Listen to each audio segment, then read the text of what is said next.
Hi everyone, this isn't what I had in mind, but I felt it was a necessary step on the way to what I'm doing. Remember the Star Giants video? Yeah, my whole point there was to show how one might make such horrible mistakes if they trust their point of view too much. I also know it's less organized than it should have been. I tried to do it fast, but this one is fully scripted. Not only am I a fan of Mr. Enters, I'm also a fan of Linkara's. Recently, the YouTuber The Gamer from Mars released The YouTuber Who Made the Worst Comic of All Time. So let's start with that title. I've read all of Lightbringer. It's bad, but it's very far from being the worst. This title is probably here to justify the bullying on the video. There's some dodgy stuff here. I'd say, in my own don't sue me opinion, there are lies in it. First thing to know is that many a person has considered Linkara a LOLCow. And look, the man ain't perfect. He became infamous for a rant towards fans of a series of his, History of Power Rangers, and now use Mr. Enter here. It's rule number one. Rule number one. Do not insult the audience. I'm not delusional. I've found myself disagreeing with him and others he's associated with more than once. I'll even throw in here that I actually hate that Power Rangers exists at all, because it destroyed the tokusatsu landscape we had in Brazil. But the way the information was presented in this video is just malicious. So what's a LOLCow? Mostly someone you can laugh at. And being very clear here, while there is such a thing as a LOLCow, quite a few people just stretch the definition to anyone who they want to laugh at. The way I see it, a LOLCow has to be someone who keeps giving you the LOL milk, as it were. Someone who committed a big error, indifferent of the nature of said error, might get past it, correct, and or grow from the experience. And of course I must say, don't go attack him. It's always bad. The timeline gets very iffy in this video. It shows both clips from very early reviews from 2008 and 9 and an image advertising his review number 300 from 2016. See the problem? The only way he's still a LOLCow is by rehashing very old stuff. At the same time, we have people don't like him,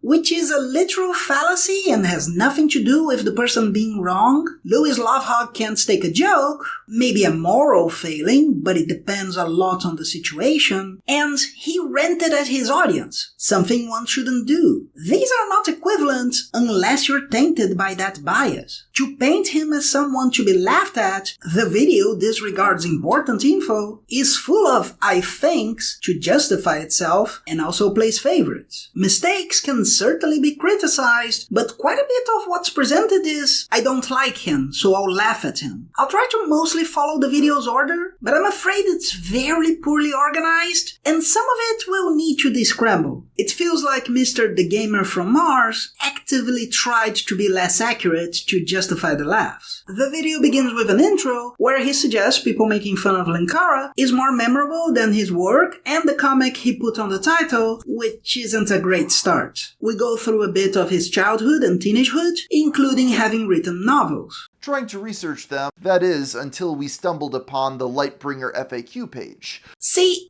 this is an unfortunate little trick. Mr. From Mars suggests research was done, but then just points at the thing he's talking about. If it were for a joke, no biggie, but he's gonna pretend his info is well researched later too. After more relevant critiques, like misspellings or the quality of the art, the dodgy stuff starts. If it hadn't been for the incredibly dark subject matter. Someone help me!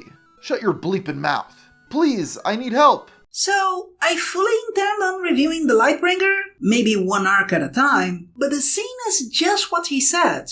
Dark. It's not pleasant, but it's not meant to be. A couple of pages later, the same guy will see himself in the mirror, think himself a coward, and decide to become a hero to help people like the one in the alley. Next, the host says, The majority of comic books don't cover the subject matter of human slavery, daring to tackle subjects that mainstream superhero stories wouldn't touch. But the quotes include a part he seems to have ignored. According to the quote he himself chose to show, the slavery here is representative of people treating others as possessions in any way, including cheap labor, religious oppression, and forcing people to adhere to something they don't believe in. Comics, like cartoons, exaggerate, and you've just shown the author saying he was. If you take that to be only about human trafficking, Sure, it sounds like someone on a soapbox because that's not an everyday occurrence. But this is clearly referring to the hero having to free himself of his parents' belief system, as well as the woman on a leash and the one in the alley. But if you're trying to make your target a LOLCow, you'll ignore a lot.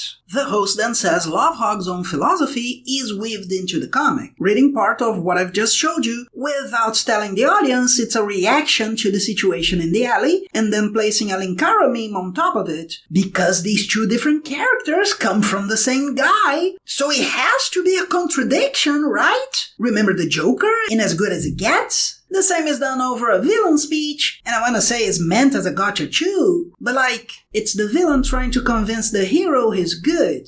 If you have a problem with that, you'll have a problem with a lot of media, cause that's just a trope. Next part, he mangles a story from the comic from Interlude, wherein a woman is being blackmailed into having sex with someone, and the Lightbringer offers help. What Total Recall recalls happening is... This affair concludes after Lightbringer explains to her that the contract could not possibly be legally binding, something she apparently needed to be spelled out by a man. What actually happens? In that very same page he showed, but seems to not have read, the woman says the accident happened, but the guy in the other car, I recognize him. He's the son of one of the businessmen who built Pharaoh City. He threatened to sue me. My husband and I can't afford a legal battle. So yeah, her reason is right there, and it's not the contract itself. Is it well written? Oh no, not at all. But the host's comprehension seems to be so limited that he doesn't know that the contract is separate from the blackmail. So much so that he turns around and says, "See you in court," after she says the contract is null and void due to coercion. By the way,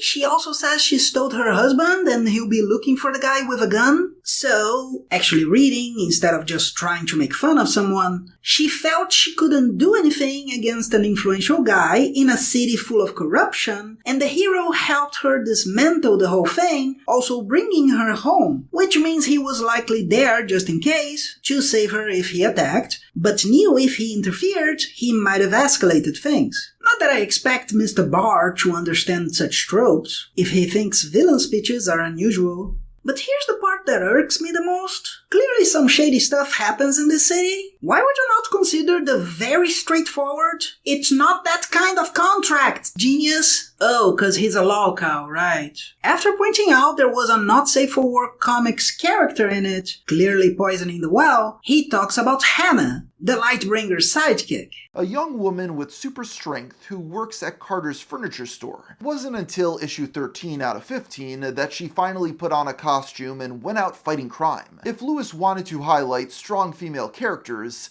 this seemed like an odd way of going about it. This image he first shows, she's holding a stone table in her second appearance. She wants to be a stock girl and lifts the table to show it would be fine doing the job. But that's not a strong character. I guess physical strength isn't the same as personality. So in the third issue, they have this conversation where she laughs out loud. See, she's the one from the alley. He had confessed he saw her and ran away. Hannah then explains that she could take care of herself, and the city was so far gone when I got here. I decided to conduct a little experiment. After a few minutes of crying for help, I finally just punched the guy's lights out and walked off. But that's not a strong person. Why?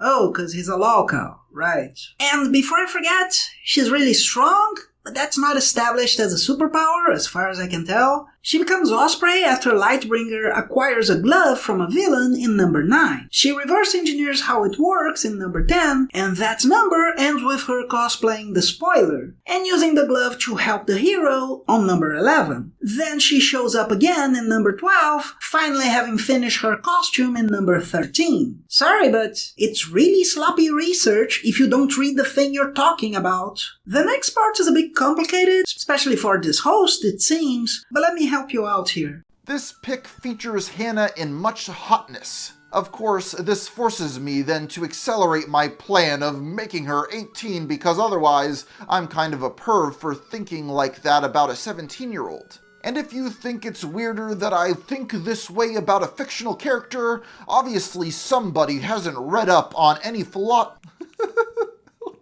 And if If you think it's weirder that I think this way about a fictional character, obviously somebody hasn't read up on any philosophical writings about whether or not fictional characters are real or not. I personally think they are just as real as you and me. Discuss. See, he's not saying my characters are real. A fiction writer is essentially a god to what they are making. Doesn't that mean that the act of granting thoughts to characters, even if they're all crafted by the writer, also grants them life? Even in that rather questionable, there are infinite universes, so they're out there somewhere. Now let's not be stupid here. I'm not saying fictional creations are the same thing as flesh and blood people. That's dumb. Giving all the benefit of the doubt, the guy seems to be saying, if I were someone who thinks that, I'm a perv, because the thought is as bad as the action. This is certainly a lot to say just because a character is drawn a certain way. You can easily just say, the thought that occurred isn't related to the character. Why not keep it as its own thing? Especially because it's fan art. Or maybe that's an adult version of Hannah. Yet, it seems from the A and the W, the sentence structure in the spec features Hannah and much hotness, and the wink mid-paragraph, that the stranger from Strangeland just didn't get the joke. Then again, since he put Sonny Chu here, he might just want to poison the well some more. Because for this to be a thing at all, you'd have to take this sincerely. Also, Hannah turns 18 on number 5, and the two never date or have sex, so it's not as if this made sense taken seriously. So, why is it taken seriously? Cause he's a LOLCow, right? Well, her first major story arc involved her purchasing a breast enlargement machine online. No it doesn't. Do you not know what story arcs are? She discovered Carter's Lightbringer at the end of number 3, but I guess that's not relevant. Also, that discussion is had, but there's nothing here about Overt sexual content. someone who's 17 is considering her body image. Is the word breast enough for you to think it's porn? Also, the page shown has more than what he says. Again, I don't think it's entirely appropriate of me to discuss the bust size of one of my employees. And beyond that, my underage employee. Maybe you can say the discussion shouldn't happen at all, but I'm pretty sure everybody already knew people can have breasts. It's not sexual just because you think it could have been. He seems quite relieved that she can't use the machine. Thankfully, the minor doesn't get the chance, since the device is stolen by a villain called the Smiling Man, due to containing energy that allows him to perform some sort of poorly explained comic book science. So, the Smiling Man doesn't say it's for energy, but that it generates deuterium, an isotope of hydrogen. He implies the breast enlargement is a side effect, and also... As a side note, this evil plan also leads to Lightbringer tauntingly referring to the Smiling Man as the smiling transsexual. Yeah, again, I think Mr. Ghostoff thinks this is a gotcha. Like, he's saying transsexual to a bad guy, he must be transphobic, or something. Otherwise, this has no reason to be here. But I can spell it out for any LOL milk drinkers such as the host. The machine makes breasts bigger. That might imply a sex change. Nothing actually says transsexualism is bad.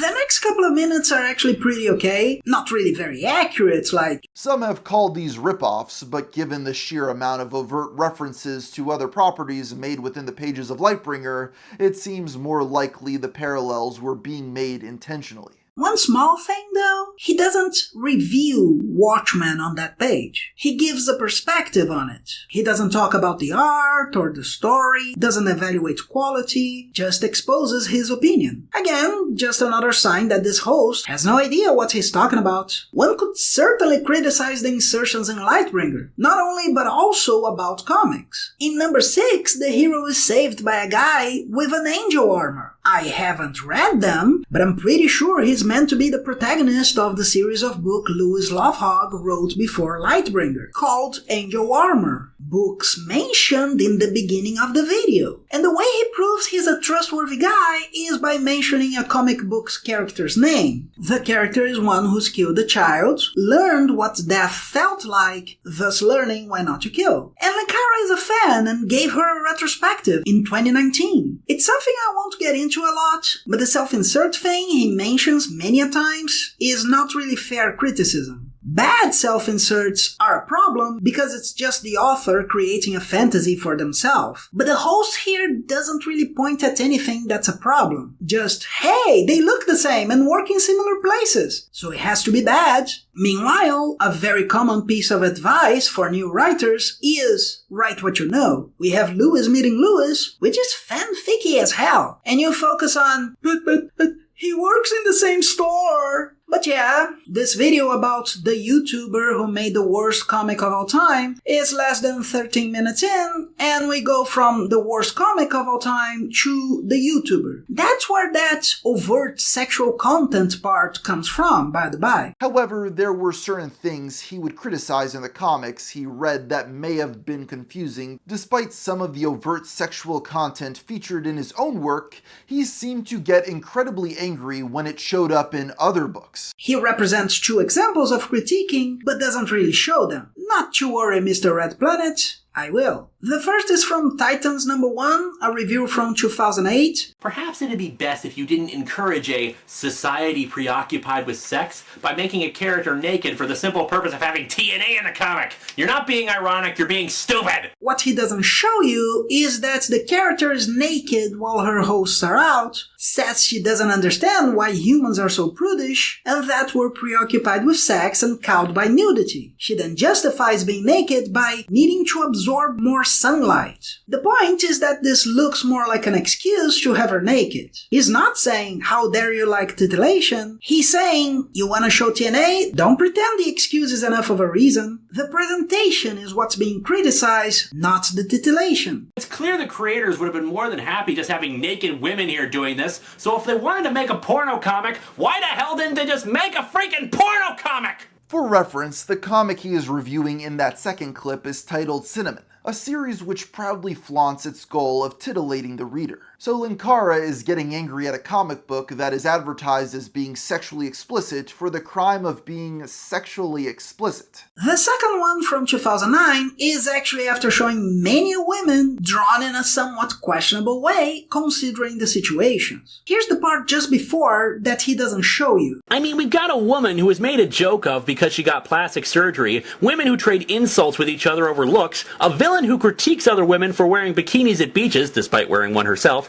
a hero whose outfit is more common in adult films than they are as legitimate superheroes, and now panty flashing!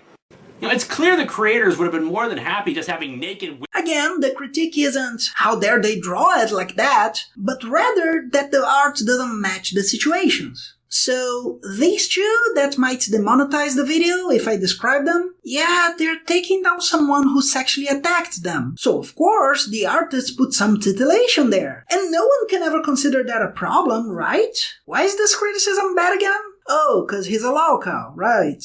Another I won't go into a lot is that Louis Lovehog dared to take his show's internal lore far more seriously than his contemporaries. See, this might be very complicated for someone as dumbfoundedly craftedly shrewd as Mr. Attacks, but Linkara's a character, written by Louis Lovehog. In this part, he really seems to be trying to make this into yet another stupefying gotcha that just doesn't make sense. See, Doug Walker gets to playing an exaggerated character, but having characters is bad for some reason. Here's a baffling sentence from Mr. Christmas On. His robot companion, Poyo, bears a striking resemblance to Tom Servo from Mystery Science Theater 3000.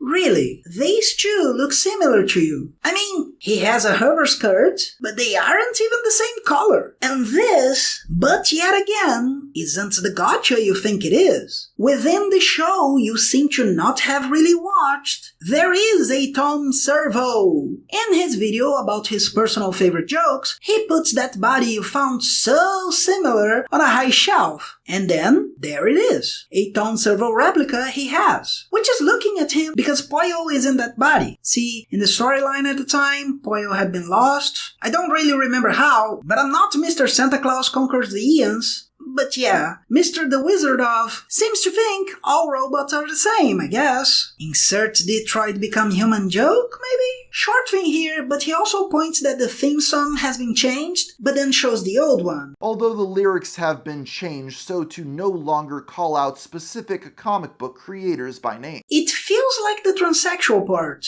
There's really nothing here, but I'll point it out so others could make assumptions. And the well is mostly poison at this point. Then he talks about the Power Rangers rant, which I certainly don't defend, followed by Lewis having had a video asking people not to use adblock, which he criticizes. And now we get to the really dodgy stuff. Most of this is just hearsay, but we're barely past half. Yes, we're not talking about the worst comic of all time, nor the YouTuber anymore. So I guess it's 24 minutes of who made. I just didn't know this meant stuff people don't like. He presents two pieces of gossip, one with no names attached, and the other connected to Brad Jones and Doug Walker. In a neutral way, one can comment on gossip. The information exists, and it's on everyone to interpret it by themselves. Thing is, this isn't neutral at all. The first one is about someone who supposedly was thinking of hooking up with another employee, and Linkara would have said they were objectifying them. In the video, he only reads a part of the conversation, suggesting that Linkara had no reason to say what he said. Can I or anyone else know if that was the case? Certainly not from the video. Not only does the person telling the story have a reason not to say so anyways, in the video he reads, okay, one more story, and skips the part saying people acted weird around them, they got a letter from Doug Walker saying it's fine to pursue relationships, and that supposedly they got together for a short time, but it was awkward for a while. It's entirely possible this is a real story. There's no real evidence in the video, but it's pretty weird that he skipped the part saying this wasn't really a problem, it just got weird for a bit. Isn't it? Mind you, there's a real possibility also that he was objectifying and had changed by the time they got together. Unless you go for the LOLCow approach, where no one ever changes. The video does that, so we're supposed to point and laugh. The second story is from the same person, and Mr. A Message From says it's from while they were recording one of Channel Awesome's movies. Brad Jones is supposedly tired and decides to leave the set because they weren't even on camera. Goes to have a drink despite Lewis's objections, and then Doug Walker comes to talk to them but acts like there's nothing to talk about. Linkara supposedly waiting to say, "Did you learn your lesson?" When asked, Linkara says he doesn't remember, and Mr. The Last Days On says, I can infer from this tweet that if he doesn't remember if this happened, it means he did things like this so often that he forgot this particular instance. So, giving the benefit of the doubt, he said and all that, maybe something did happen, right? Yeah, I can't help but think that this other part of the video is relevant here. A massive Google Doc titled Not So Awesome. So, let me connect the dots since the host of the video doesn't care to. In this document, the people who left Channel Awesome describe complaints about being mistreated, and Brad Jones is one of the very few who stayed with them, later downplaying their complaints on an interview on a podcast called Toast to Toast from 2018. And I'm not going into it because I can't find enough info in it, but later still, Brad's wife would sadly lose her father, and the couple would come to say that they were swatted, blaming on the Change the Channel people. In response, Linkara retires a bit that relates to the cinema snob, Brad Jonas's character. This will be talked about in this video, but he presents Brad's side as correct and retiring the bit as taking a backhanded swing at Brad at the beginning of his review of Spider-Man Since Past. As far as I can tell, Brad and his wife were complaining about the police looking for him at his place while they were at the funeral. None of this is pleasant, but I do have to say there's a difference between the two stories. There's public evidence that Brad was mistreating the Change the Channel people after the document, and Brad swatting isn't even proven to have come from the Change the Channel people. What I'm trying to say is the gossip is anonymous, it involves two people who in the very least don't agree with the complaints against Channel Awesome, but this guy wants to laugh at a LOLCow, so he treats them as truth. Also, I'm not going over each of them, I'm talking about the video being very poorly done, but I gotta say, not to tip the scales too much, sounds to me like he's talking about not getting drunk. Being that it's during the production of a movie, that could make sense. I'm pointing this out because if this were just another rant, it wouldn't make much sense to care about the movie, right? See, but the host I can infer from this tweet So we should also, I guess. Either way, that's not enough, so he starts talking about his relationship with a trans woman, and we're at such a level of this isn't anything but bullying that he quotes Encyclopedia Dramatica, a well-known troll site, and saying it from there with no source seems to be enough for him. The troll site that he says is a troll site. I have to clarify, though, that the only place I've seen this quote written is on the troll-created website Encyclopedia Dramatica, with no citation as to where it came from, so take it with a grain of salt. Why is this here? I also want to make it clear before going any further that I'm not here to judge the man's sexual preferences. Then why the rest of the video? Why are you reading a list and laughing at videos he supposedly saw? Okay, let's try to say this is all funny to the very poor researcher, and he doesn't mean it as an insult. I still have to ask, why do you highlight a comment from Lewis while saying, he still expressed his belief that homosexuality was a choice, but say nothing about Jesus doesn't give a rat's ass about homosexuality, and there's nothing in life that we can do in life that will get us into heaven. It's very easy to pretend he said something when you just ignore what you don't like. Mr. Biker Mice From seems to believe the problem is using the word choice rather than not supporting people. Let me give you a bit of insight. Since Martians seem allergic to research, there was a time when politicizing sexuality was very discussed. Ideas such as women can be with other women to not depend on men, or it's a phobia to not be pansexual. I'm not saying Louis Lovehog said any of that, but much like the philosophy mentioned about characters being real, one can easily assume he's using a notion of choice that doesn't exclude homosexuals. I mean, even the host said he declared himself to be in favor of gay marriage. In the same comment, Lewis makes sure to distance himself from the religious nuts that might say that for homophobia. I'd say this should probably have been better thought out to avoid misinterpretation, but you have to be quite ill-intended to not see 3 lines at the bottom and just focus on the part you think could be misread in your favor. The host continues on the inflammatory path, saying people claimed other such things and saying, I would be remiss if I didn't mention that Doug Walker himself included 2 jokes similar to this very thing within a single Nostalgia Critic video, long before he could have possibly known about what Lewis was up to. Just stop doing it to the pictures of the green M&M! I'm sorry, how? Long before he could have possibly known about what Lewis was up to. How is it that jokes in someone else's video are evidence of something? I, on my side, would be very remiss if I didn't point out the green M&M as sexy was a very common joke. I can't tell you at all means the green M&M seriously because the joke was everywhere. Mind you, when they redesigned the green M&M, there was pushback because of not being sexy. But the guy who isn't here to judge someone's sexuality makes one of the most desperate connections I've ever seen. This seems like a good spot to show how bad the whole thing is, because it's very easy to see the layers of bigotry in pretending this is relevant. We start with a simple question. Does everyone who's seen 2 Girls 1 Cup like coprophagia? If you're not ready to say everyone who's seen that infamous video is into it, why are you ready to pretend this guy was into any of the videos? Oh, cause he's a LOLCow, right. Okay, if he's into it, does it matter? Porn titles can be funny, but why in this video about Linkara are you even talking about Louis Lovehog's supposed preferences, if not to say it is wrong that he has such preferences? To give importance to this, if we're charitable internet banter, you have to 1. Be transphobic, since you think it's okay to say Iron Liz isn't a woman, 2. Be homophobic, since you think such videos are a problem, and or 3. Kink shame, since you're judging one's preferences. He tries to pretend he's just documenting what's happened, but if you don't consider this relevant, why are you talking about it?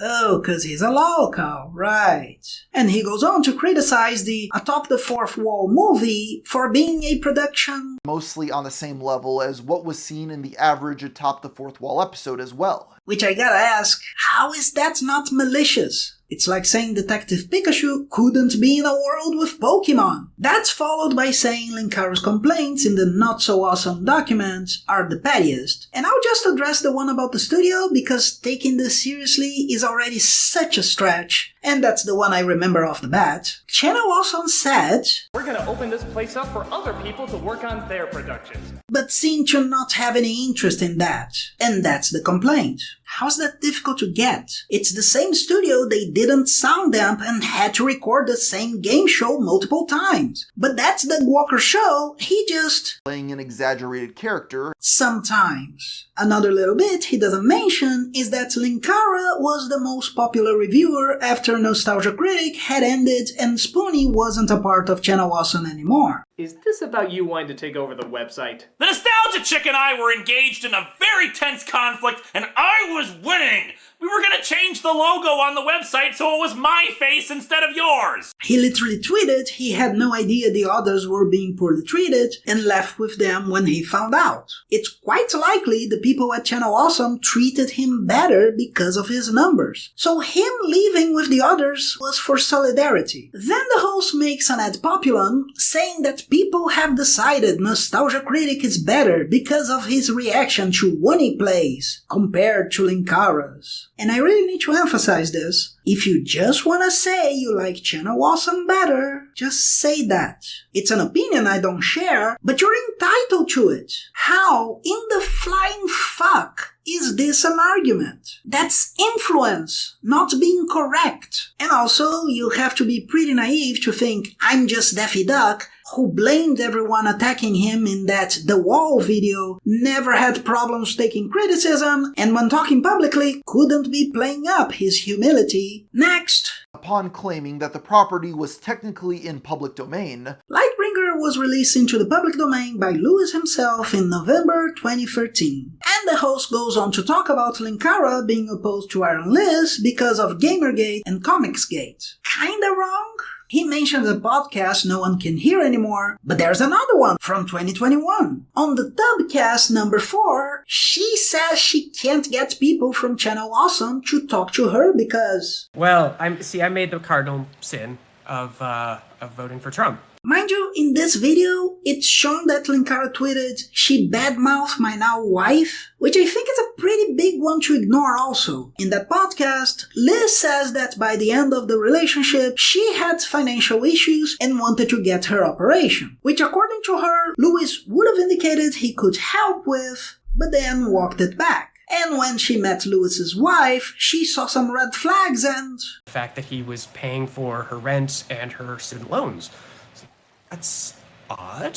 So, not unlike Brad Jones' situation, I can't really say if anyone is in the wrong, because she said he said. It's possible he felt the relationship was ending and wouldn't invest in Liz's operation, or that he just had other obligations or worries. I have no idea. However, there's a big one here, and I get that quite a few people think political opinion is not important enough. If you listen to that podcast, Iron Liz seems to indicate she doesn't trust Democrats because of recent stances they've had. So, let me just say, we saw all the deportations and abuses coming. Maybe not with details, but we knew this wouldn't work. And I think a lot of people are losing the tree for the forest. It doesn't matter that you prefer that party. If the option is a monolithic sack of crap, at least our horrible ex-president is on trial, so good luck to you guys. Anyways, that's what I saw wrong with that video. It's a very direct example of why Mr. Enter has said that there's no real difference between trolling and bullying. That's 40 minutes of someone pointing and laughing at someone else's expense, not unlike the guy who puts a condom inside a burger and tries to return it. It's that obviously wrong.